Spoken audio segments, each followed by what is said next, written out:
이번 시간에는 서비스와 서비스 경영에 대해서 한번 살펴보도록 하겠습니다. 먼저 스타벅스에 대한 한번 알아보지요. 1971년도에 미국 시애틀에 첫 매장을 스타벅스는 오픈하였습니다. 처음에는 커피 도매업 위주의 사업으로 시작을 하였습니다.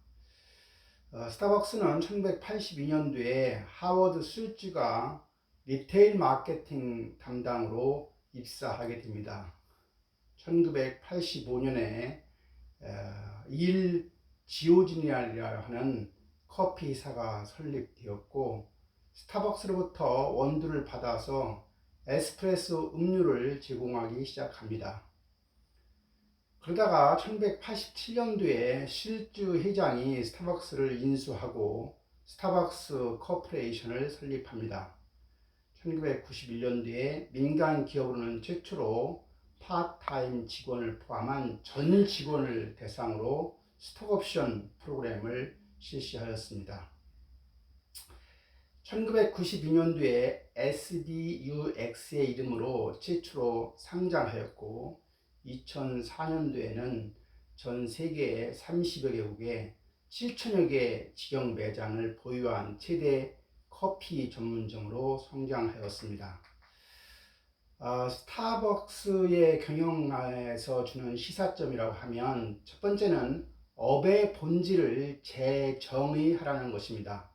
스타벅스는 커피 전문점의 업의 본질을 커피 맛은 물론이거니와 부동산, 즉 중심 상권에 입지함으로 해서 또한 인테리어에 있어서 편안한 공간을 제공하고 고객 서비스까지 확장하였습니다.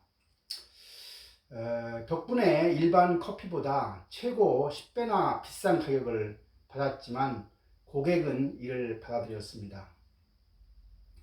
스타벅스 경영시사점 두 번째는 품질과 서비스를 100% 관리하라입니다. 스타벅스는 점주 리스크를 피하기 위해서 100% 직영 체제로 운영합니다. 본사가 추구하는 가치를 오롯이 지키기 위해서입니다. 매장에 대한 100% 통제권이 본사에 있어야만 직원을 행복하게 하라는 사명도 지킬 수 있기 때문입니다. 세 번째 경영 시사점은 기술의 감성을 더하라는 겁니다. 스타벅스는 최신 기술을 도입하면서 인간적인 스킨십을 잊지 않았습니다. 진동벨 대신에 직원이 고객의 이름이나 별명을 부르는 게 대표적인 예라고 할 수 있습니다. 최신의 기술이 더 좋은 고객 경험을 제공하는 데 기여하지 못하면 원가 절감 수단이 될 뿐이라고 하였습니다.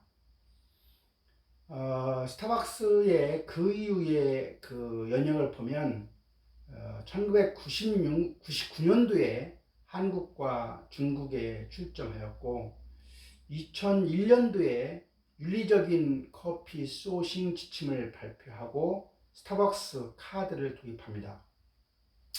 2002년도에 와이파이 서비스를 시작했고, 2008년도에 트위터와 페이스북 등 온라인 커뮤니티 운영을 시작하였고, 2009년도에 스타벅스 카드 모바일 지불 서비스를 도입하였고, 2014년도에는 애리조나 주립대와 함께 온라인 학위 프로그램 스타벅스 컬리지를 시작하였습니다.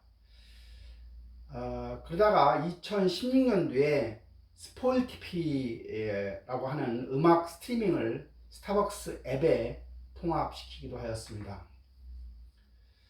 다음은 이제 서비스의 의미의 변화에 대해서 한번 알아보고자 합니다. 중세 시대에서 서비스라고 하는 것은 단순한 비생산적인 활동의 개념으로 인식하고 비물질적인 재화로 간주하여 경시하는 문화였습니다.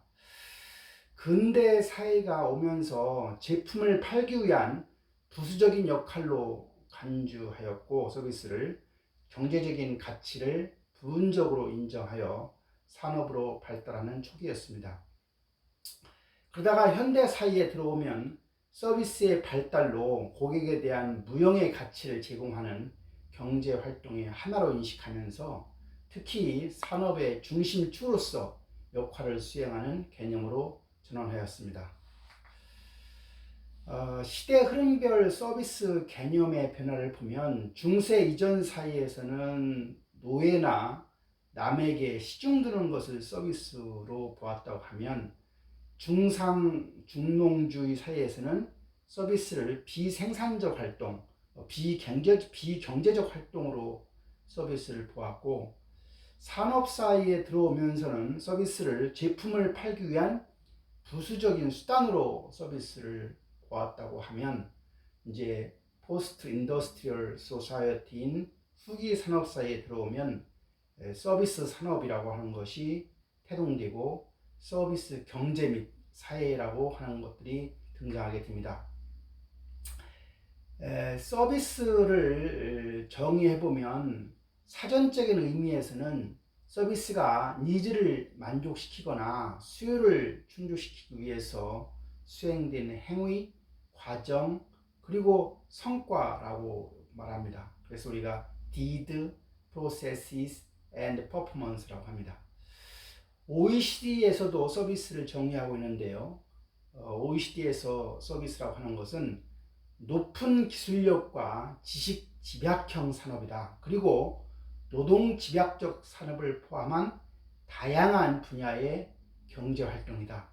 그리고 서비스업은 노동, 컨설팅, 경영 능력, 엔터테인먼트, 교육, 에이전시, 그리고 이와 비슷한 여러 사업 분야에 인간의 가치가 더해진 것이 서비스라고 정의해야 했습니다. 그래서 일반적인 서비스를 정해보면 서비스라고 하는 것은 고객의 욕구와 니즈를 충족시켜 주기 위해서 생산과 동시에 소비되는 무형적인 활동이나 행태로서 고객과 서비스 제공자 사이의 인적, 물적, 정보적 인터랙션, 상호작용에 의해 생성된 경험이 바로 서비스라고 정의할 수 있습니다. 코틀러라고 하는 사람은 1984년도에 서비스를 유형제와 복합적 효용과 편익을 중심으로 한 정의 차원에서 한쪽이 상대편에게 제공하는 효용이나 그에 따른 행위로서 본질적으로 무형성을 갖고 소유권 이전 행위를 수반하지 않는 거다. 그리고 서비스의 생산은 유형 제품에 연결될 수도 있고 그렇지 않을 수도 있다 하는 정의를 내리게 됩니다. 서비스의 어떤 특성 중에서 첫 번째가 무형성이고, 두 번째는 이질성이고, 세 번째는 비분리성이고, 네 번째는 소멸성이고. 그래서 유형성이라고 하는 말은 바로 재화가 이제 유형성이라고 하면 서비스는 무형성이라는 얘기죠. 그래서 그 특징을 보면 서비스라고 하는 것은 저장 및 진열이 불가능하다. 가격 설정 기능이 불명확하다. 특허 등 지적재산권으로부터 보호받기가 어렵다. 고객 간 커뮤니케이션 활동에 어려움이 있다 하는 측면에서 서비스는 무형성이고 재화는 유형성이 되겠습니다. 두 번째 특징인 서비스의 이질성입니다. 이질성이라는 것은 제공자하고 소비자의 상황에 따라서 서비스의 일관성을 확보하기가 어렵다. 그리고 품질이 표준화하기가 또는 통제하기가 어렵다 하는 측면에서 서비스의 두 번째 특징은 이질성입니다. 반면에 재화 같은 경우는 재화는 이질성이 아니고 표준화할 수 있다는 얘기가 되겠습니다. 서비스의 세 번째 특징은 비분리성입니다. 여기서 비분리성이라는 것은 생산과 소비가 동시에 일어난다. 즉 소비자가 서비스 생산 및 제공 시점에 참여하게 되는 경우가 많고, 집중화된 대규모 생산이 곤란한 특징이 바로 비분리성입니다. 반면에 재화 같은 경우는 생산과 소비가 분리될 수 있는 거죠. 마지막으로 서비스의 본질적 특징 네 번째는 소멸성입니다. 재판매나 재이용을 위한 재고 저장이 불가능하다. 공급 능력 활용이 어려움이 있다. 소유권 이전이 어렵다. 이런 것이 이제 바로 서비스의 본질적인 특성인 소멸성이고, 재화 같은 경우는 비소멸성이라고 하겠습니다. 그래서 우리가 서비스의 본질적인 특성인 무형성이라고 하는 것은 다시 한번 정리해 보면, 서비스는 측정 평가하기가 어렵고 아이디어 혹은 개념으로 특허로 보장받기가 어렵기 때문에 신속한 시장 확장이나 유형화가 어려운 점이 있습니다. 생산과 소비의 동시성입니다. 서비스는 생산과 동시에 소비됨으로 조장될 수가 없습니다. 그래서 환경의 영향을 많이 받는 개방 시스템이기 때문에 생산성 관리나 기술 적용 시스템화가 필요하겠다 하는 얘기입니다. 세 번째, 이질성은 제공자, 소비자의 상태에 따라서 다르게 인지됨으로 해서 어떻게 하면 서비스지만 표준화해서 종업원 교육을 잘 해야 할 것이냐 하는 문제가 대두가 되게 됩니다. 네 번째 특징인 시간 소멸성은 사용되지 않으면 영원히 사용될 기회를 잃어버리기 때문에 기회 손실이 발생하죠. 그래서 기회 손실 발생하지 않기 위해서 예약이나 분산 같은 것들을 잘 활용할 필요가 있습니다. 서비스 특성에 따라서 우리는 관리 차원에서 대응을 해야 되는데, 이제 무형성이기 때문에 어떻게 하면 서비스의 무형적이지만 그래도 실질적 단서를 제공할 거냐. 그래서 기업의 이미지를 잘 관리할 필요가 있고 구전 마케팅 활동을 잘 활용할 필요가 있겠다.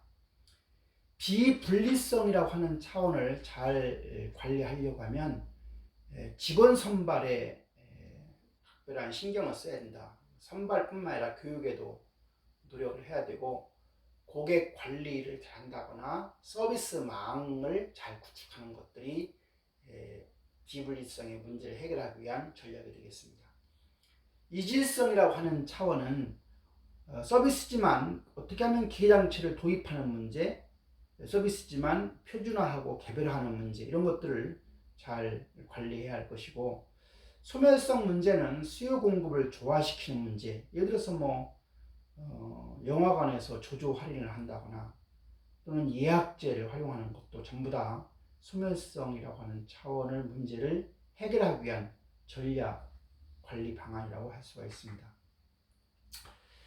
그래서 무형성의 어떤 문제점인 저장 불가능함, 특허로 보호하기 곤란함, 진열이나 커뮤니케이션 활동의 곤란함, 가격 설정 기준이 불명확하기 때문에 이제 이러한 문제점을 극복하기 위한 전략으로서 실질적인 단서를 강조한다, 인적 접촉을 강화한다, 워드 오브 마우스를 과적으로 활용한다, 가격 설정을 잘한다, 구매 후 커뮤니케이션을 강화하는 것들이 이런 문제점을 해결하기 위한 방안이 되겠습니다. 동시성은 서비스 제공 시 고객이 개입하는 거죠. 그리고 집중화된 대량 생산이 곤란한 거기 때문에 이런 문제를 해결하기 위한 방안은 서비스 제공자의 선발과 교육에 세심한 노력을 기울이고, 원자재를 관리하듯이 고객을 잘 관리해야 되고, 여러 지역의 서비스망을 잘 구축해야 되겠다. 이질성의 문제인 표준화와 품질 통제의 어려움의 문제를 해결하기 위해서 서비스 표준화를 위한 매뉴얼을 작성해서 활용할 필요가 있다. 소멸성은 재고로 보관이 불가능한 문제가 있는데, 따라서 수요와 공급 간의 균형과 조화를 이룰 필요가 있겠다. 호텔 롯데의 서비스 특성에 따른 대응 전략이 하나 예를 들도록 하겠습니다. 무형성 극복 전략의 하나가 되겠는데, 글로벌 트러블러지 선정 2년 연속 아시아 최고 호텔로 선정이 되었는데, 선정 사실을 주요 매체에 알리고 포스터와 현수막을 부착을 하였습니다. 유명한 인사, 연예인, 스포츠 스타 등 과거 VIP 투숙객의 사진을 호텔에 게시하였고 Save the Earth 프로그램 운영에 대한 안내문을 비치하고 참가에 대한 감사 카드 및 기념 선물을 증정하였습니다. 황사 패키지 프로그램이라고 해서 황사 예보를 한다거나 마스크를 제공하는 것들을 운영을 하였습니다. 사회 지도층을 초청하는 모임을 개최하고 거래선 비서 모임인 샤롯데 클럽을 운영함으로 해서 구전을 활성화하였습니다. 동시성, 즉 비분리성 극복을 하기 위한 호텔 롯데의 전략을 보면 과거 단체객 중심의 이미지를 개선해서 호텔 특화 차원에서 상류 고객층의 단골을 확대하고 회원제 식당을 운영해서 고객 가입 요건을 강화시켰습니다. 세 번째, 이질성 극복 전략 차원에서는 호텔 체인별 이질성을 극복하기 위해서 조리 매뉴얼을 활용하고 체인별 요리 경진대회를 통해서 메뉴 업그레이드를 하였습니다. 그리고 서비스 표준화 공업화를 위해서 서비스 부문별로 서비스 매뉴얼 교재를 발간하고 지속적인 직원 교육을 하고 있습니다. 그리고 고객 선호도를 고려해서 다양한 객실 타입을 준비하고 어메니티를 차별화하였습니다. 네 번째는 소멸성에 대한 극복 전략 차원에서 호텔 롯데는 비수기 수요를 증대시키기 위해서 호텔 레스토랑에서 할인된 가격에 특별한 서비스를 제공하는 해피아워를 활성화하였고 주류업장에서는 주말 비수기에 특별 할인 가격으로 메뉴를 판매하였습니다. 무형성이라고 하는 그 서비스의 특성은 품질을 불확실하게 느끼는 겁니다. 그래서 광고보다는 구전에 의한 정보를 더욱 신뢰한다는 사실을 항상 염두에 두어야 하고 서비스 제공자의 상징물, 건물, 시설, 가격, 종업원, 의복 등으로부터 품질을 추론한다는 사실을 염두에 해야 합니다. 이 밖에도 서비스는 또 다른 특성이 있는데 그 다섯 번째라고 하면 생산 과정에 고객이 참여한다는 점입니다. 고객이 서비스 프로세스의 일부분으로 참여하는 경우에 설비 디자인에 보다 많은 주의를 기울일 필요가 있습니다. 예를 들면 셀프 서비스라고 하면 비용 절감이나 서비스 능력 확대, 생산성 향상 등을 고려해야 되고 감성적인 참여 같은 데는 뮤지컬이나 연극, 스포츠 응원 등이 거기에 해당이 되겠습니다. 불가역성, 즉흥성에 관련된 이야기인데요. 그 다음 특징이 한 번 전달된 서비스는 취소 반환이 불가능하기 때문에 즉 다시 되돌릴 수가 없습니다. 그래서 자질과 훈련된 결과에 의한 전달이 다시 말해 종업원들을 잘 훈련을 시켜서 서비스를 전달하는 것이 중요하겠다는 얘기입니다. 또 다른 세 번째 특징 단기성은 짧은 시간에 생산과 전달이 이루어지는 경향이 있다는 겁니다. 비소유성, 즉 서비스의 비소유입니다. 서비스는 소유권의 이전을 포함하지 않는다라고 하는 말이 이제 러블록이라고 하는 사람이 말한 건데 대표적인 비소유 서비스의 유형을 보면 자동차, 복사기, 정수기 등 제품을 대여하는 서비스가 있죠. 호텔방이나 백화점 매장 같은 장소나 공간을 대여하는 서비스가 있을 수 있고요. 자동차 수리나 수술 경영 컨설팅 같은 노동력이나 전문 기술에 접근만 하는 것, 놀이동산이나 캠프는 물리적 시설을 활용하는 것, 전기시설이나 이동전화는 네트워크를 활용하는 것. 그래서 비소유는 서비스 유형별로 관리 문제가 상이하게 나타날 수가 있습니다.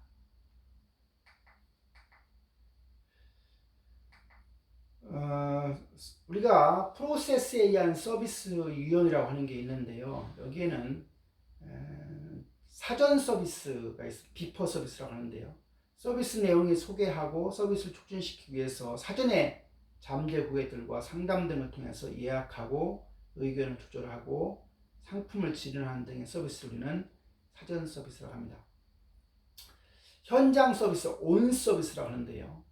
고객과 제공자의 상호 거래에 의해서 진행되는 서비스로 1대1 또는 1대 다수 또는 다수 대 1 등이 있고 고객의 매장에 들어오는 순간 서비스가 시작이 됩니다.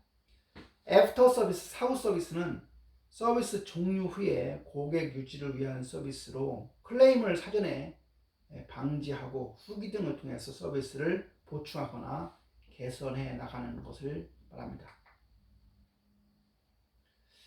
서비스 대상과 행위에 의해서 서비스를 분류해보면 서비스 대상은 사람과 사물로 나눌 수 있고요. 서비스 행위는 유형과 무형으로 나눌 수가 있습니다. 그래서 서비스 대상이 사람이면서 서비스 행위가 유형인 경우는 신체에 대한 서비스이니까 여객 운송이나 병원이나 건강관리, 미장원, 이발소, 식당, 술집, 장례업이 거기에 해당이 되는 것이고요. 서비스 대상이 사물이면서 서비스 행위가 유형인 경우는 유형물에 대한 서비스니까 화물 운송, 수리, 보관, 세탁, 택배, 조경에 해당이 되겠습니다. 서비스 대상이 사람이면서 서비스 행위가 무형인 경우는 정신에 대한 서비스로 광고, PR, 엔터테인먼트, 방송, 교육, 예술, 공연이 되겠습니다. 서비스 대상이 사물이면서 서비스 행위가 무형인 경우는 무형자산에 대한 서비스가 해당이 되는데요. 인터넷 서비스, 회계, 은행, 증권, 보험, 법률 서비스, 데이터 처리가 해당이 됩니다.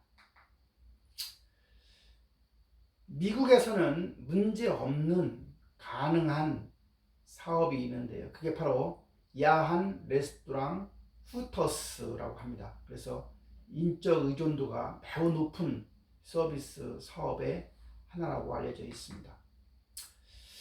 야한 레스토랑 후터스가 뭐냐? 가슴이 살짝 드러나는 소매 없는 티셔츠를 종업원이 입게 한다거나 핫 팬티를 연상시키는 짧은 반바지를 입게 한다거나 무엇인가에 눈이 휘둥그레진 올빼미 로고까지를 보여주는 것이고, 여기서 후터스는 올빼미라는 의미인데 속어로는 여성의 가슴이라는 뜻을 가지고 있습니다. 후터스는 1983년에 미국 플로리다 한 해변가의 레스토랑으로 시작해서 현재 미국 내에서만 체인점 350개가 넘는 대형 레스토랑 체인으로 성장하였습니다. 전 세계 10개가 넘는 국가에 진출해 있고 레스토랑 비즈니스 경험에 전무했던 놀기 좋아하는 남자 6명이 창업한 해변가의 작은 레스토랑이 이토록 성공한 배경에는 어떤 비결이 숨어 있을까요? 가본 사람의 입소문이었다고 합니다. 야한 레스토랑의 후터스는 미녀 군단 후터스 걸이 등장하게 되는데요. 1년에 4번 후터스 매거진을 발간하게 되고 후터스 항공이 출범했고요.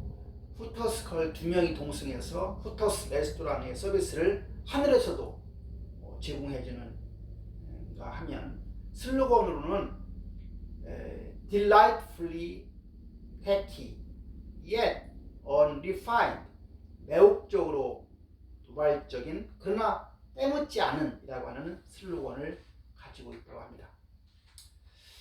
서비스 대상과 행위에 대한 서비스의 유형별 고려사항을 보면 신체에 대한 서비스의 경우는 고객이 서비스 현장에 현존해야 되고 고객이 서비스 과정에 협조 및 참여해야 하는 유형적 서비스입니다.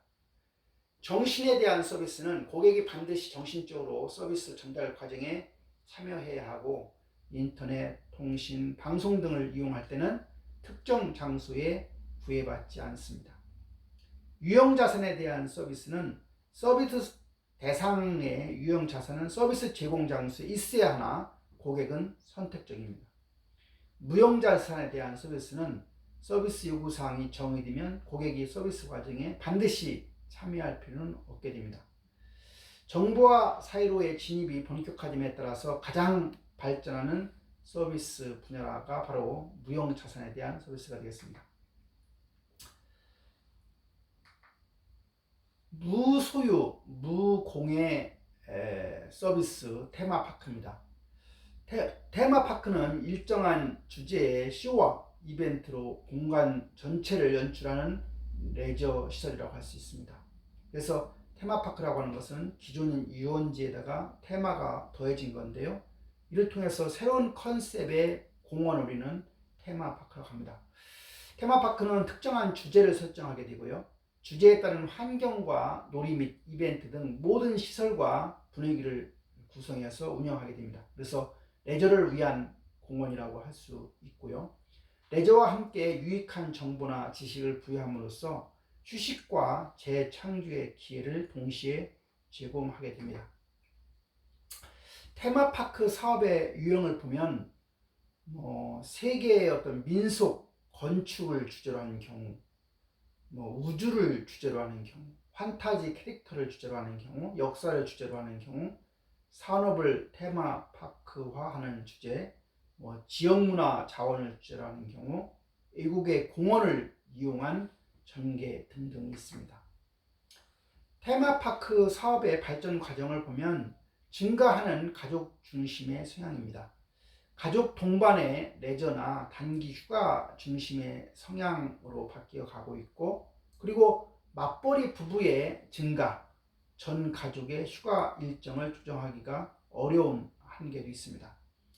이와 같은 테마파크 사업은 1980년대 물질 만능 시대로부터 테마파크에서의 환상 체험을 하게 하는 것입니다. 그래서 오락 등 현실 도피 욕구 만족이고, 경제적 고통이나 개인적인 문제에서 그런 고통에서 탈피해서 경제적인 고통을 잊기를 원하기 때문에 테마파크가 발전하게 된 거고요. 보는 관광에서 참여하는 관광활동으로, 즉 테마파크의 참여가 점점 증가한다고 볼 수가 있습니다. 국내 테마파크의 대표적인 예는 에버랜드와 롯데월드와 서울랜드가 되겠습니다. 국외 테마파크의 대표적인 예는 여러분들이 다 알고 있는 디즈니랜드, 월트 디즈니 월드, 동경 디즈니랜드가 되겠습니다. 테마파크 사업의 동향 및 트렌드를 보면 주요한 트렌드는 대형 테마파크 체인의 약진이 계속되고 있고, 테마파크를 포함한 복합형 리조트 단지로 개발이 진행되고 있다는 점입니다. 멀티 엔터테인먼트 산업의 응용입니다.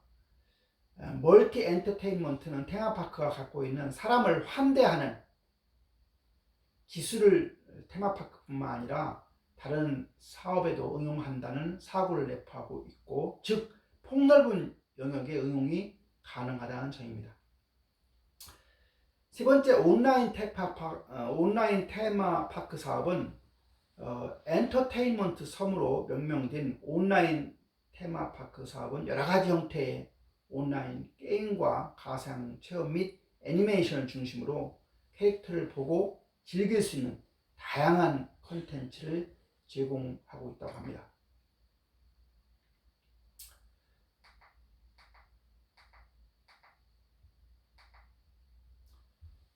서비스 기업의 보조 서비스의 확대입니다. 핵심 서비스만으로는 경쟁 우위를 가질 수가 없습니다. 따라서 오늘날 이러한 보조 서비스 확대를 통해서 차별화하고자 하는 것이 일반적인 현상이라고 할 수 있습니다. 롯데호텔 같은 경우에 보조 서비스 예를 들면 피트니스 센터를 운영한다거나 데일리 한카스를 운영한다거나 호텔에서 웨딩홀을 운영한다 하는 것들이 예가 되겠습니다.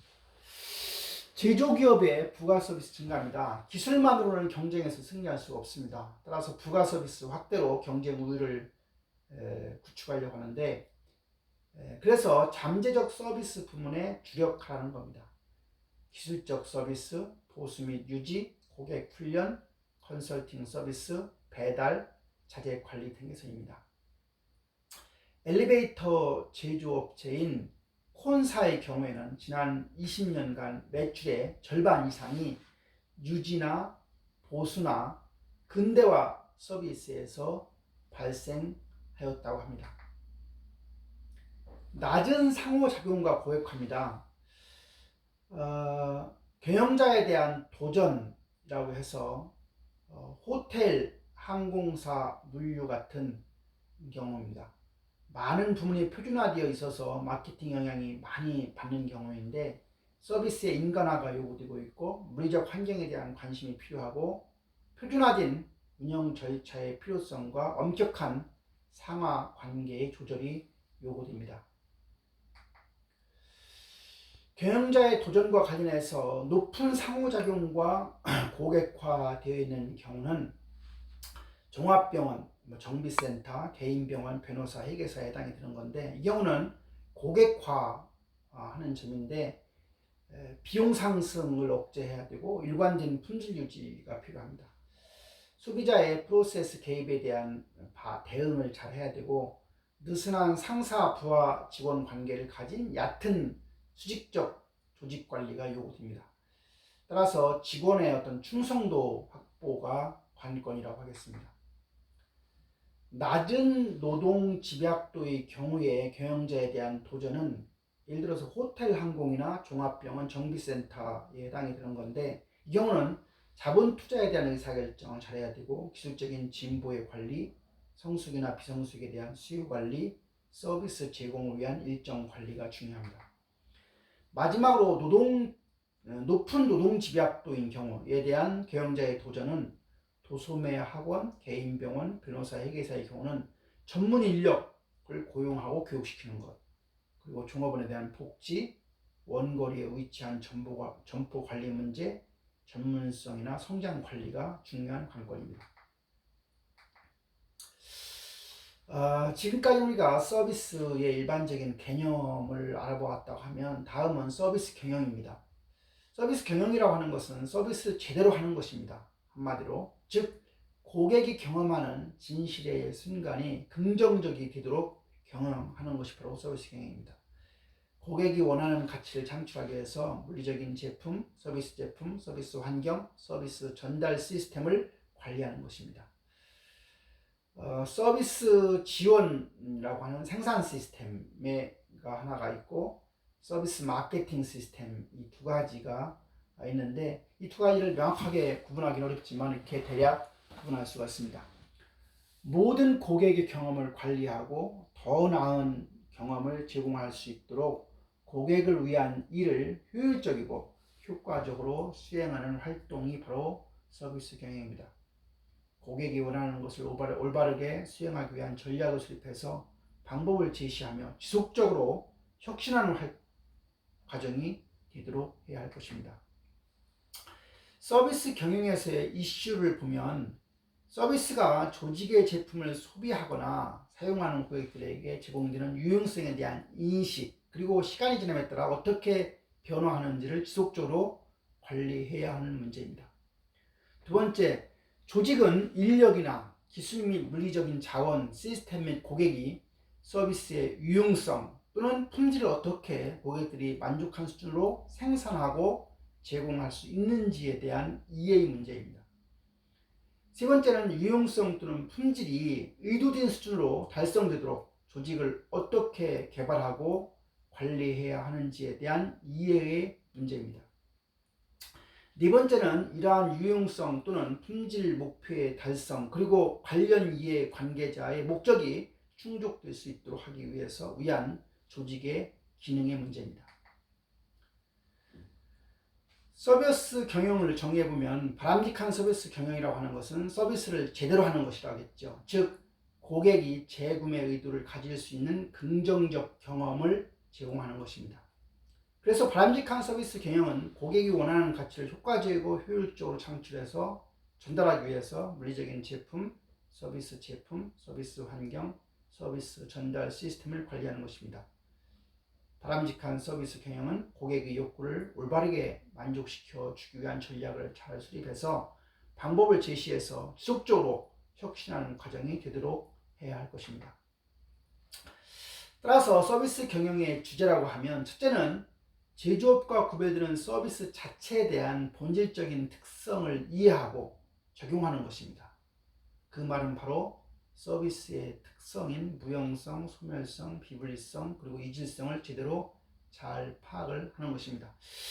두 번째는 서비스 운영에 대한 시스템적 이해와 응용입니다. 즉 서비스 시스템과 서비스 프로세스를 잘 구축하는 일입니다. 세 번째는 서비스에서는 사람과 마케팅이 강조되는데, 즉 인터널 마케팅, 내부 마케팅과 외부 마케팅, 그리고 7P 믹스에 대한 관리가 중요합니다. 네 번째는 서비스에서는 고객에 대한 철저한 이해와 관리가 중요합니다. 즉 고객 만족 경영을 해야 한다는 이야기가 됩니다. 마지막으로 대기 관리와 수요 공급 관리가 중요합니다. 이렇게 해서 서비스 개념과 서비스 경영에 대해서 살펴보았습니다.